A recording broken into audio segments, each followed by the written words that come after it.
Ladies and gentlemen, the spirit here is quite energetic, but if you represent a deputy minister, I'm sure he can only sit still. The song was befitting, I could dance, but the highest authority I'm representing, it's a bit difficult. So because it's a speech, it is a written speech. So I'm sure it will then engage and then have your indulgence, because it means I'll have to sharpen your listening skills. And as such, I hope by the time I finish, you would not remember anything, and then the questions, but then the last things. So, ladies and gentlemen, program director, company executives, professional associates, business and industry representatives, chairpersons of CETAs, the Human Resource Development Specialist and the Human Resource Development Council of South Africa, public and private providers, skills development providers, community leaders and representatives, researchers and consultants, senior officials from government departments, employment services providers, CETA CEOs and officials, organized labor representatives, students, ladies and gentlemen. Program Director, you've already indicated that our Deputy Minister has tendered his apology due to parliamentary commitments, but he's wishing you a successful summit. It is an honor and privilege for the Department of Higher Education to become part of the Skills Development Summit.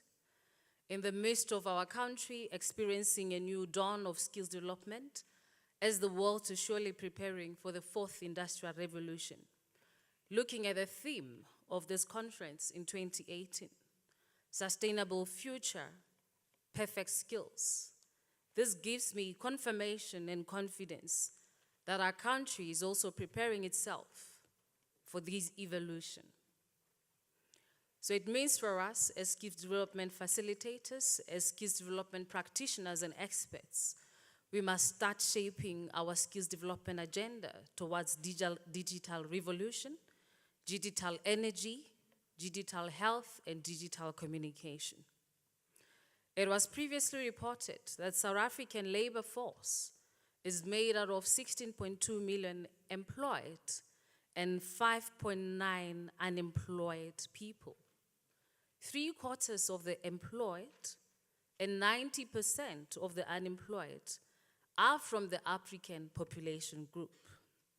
Youth unemployment is particularly high at 45% and increasing as more young people join the labor force. 11.75 million persons from the labor force have less than a grade 12 certificate. So this is quite a challenge. I'm sure we're noting the statistics, and as those experts are going to work towards ensuring a better future. The National Development Plan targets unemployment reduction to 6% by 2030 and GDP growth by 5%. The anticipation is to achieve this through the creation of approximately 11 million jobs across all sectors. The economy must respond to the emerging challenges of participating in a globally competitive environment, which requires a high skills base and a local context that creates more jobs with supported training to absorb the large numbers who are unemployed or in vulnerable jobs. South Africa needs economy that creates more labor-intensive forms of growth in order to absorb masses of the unemployed, particularly young people. In December 2017, the Minister of Higher Education released a government gazette calling for public comments on the National Development Plan. Now, ladies and gentlemen, I hope you took an opportunity to make an input towards this process. If you are a skills expert, you know by now that through the advice of the National Skills Authority, the Minister of Higher Education was advised to extend the National Skills Development Strategy. At that point in time, it was 2011 to 2016, and it was extended from 2016 to 2018, subsequently then extended again or re-extended from 2018 to 2020. And now this gazette calls upon everyone to shape the new future skills development landscape and post-education and training landscape. So particularly, the proposal is saying to us, we would want to have, in response and an alignment to the National Skills Development Plan, a longer-term skills development plan, unlike a 5-year strategy, which it's difficult to implement or even recognize achievements.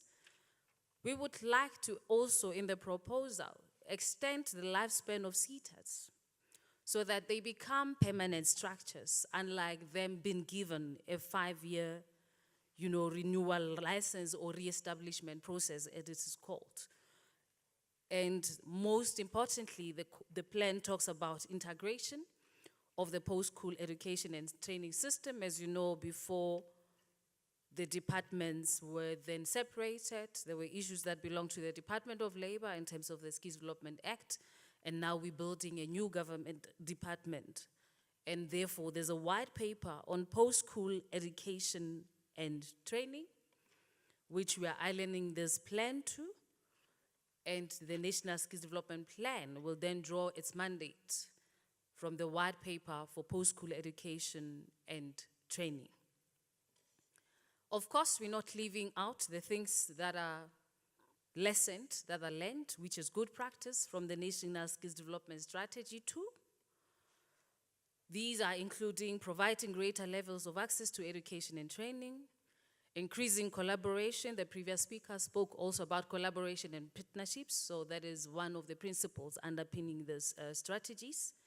Driving skills development primarily through the public education system, and particularly through universities, CETCs, TVET colleges, and of course, private providers. Focusing less on numerical targets as part of monitoring and evaluation, and more on outcomes and impact. So the two overarching principles of the plan, of the skills development plan, focuses on moving towards an integrated post-school education system and contributing to wider national objectives. In its conceptualization, we took into account socio-economic imperatives as well as the National Development Plan, as I already said. We also speak to a critical component of the institutions which are delivering in terms of skills development. Those are including the CETAs. I've given a highlight of what we're trying to do there. The National Skills Authority, which is the advisory body to the Minister of Higher Education and Training, the National Artisan Moderation Body, the National Skills Fund, which is a funder to the National Skills Development Initiatives, and the Quality Council for Trade Occupations, which are then informed by broad policy imperatives for the country.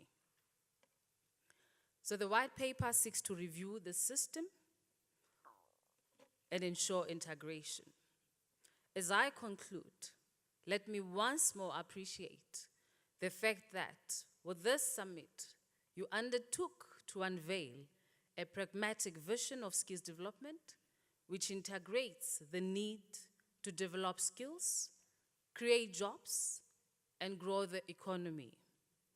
Your vision of the summit, to a great extent, support intentions of the white paper for post-school education and training, which is outlined in the National Skills Development Plan through principles of inclusivity, collaboration, and social transformation. I therefore urge the summit to come up with simple, tangible ways of realizing the skills development hopes and dreams of our citizens, for the waiting has been too long. I wish you all fruitful engagements which will bear outcomes that change the lives of South Africans. I thank you.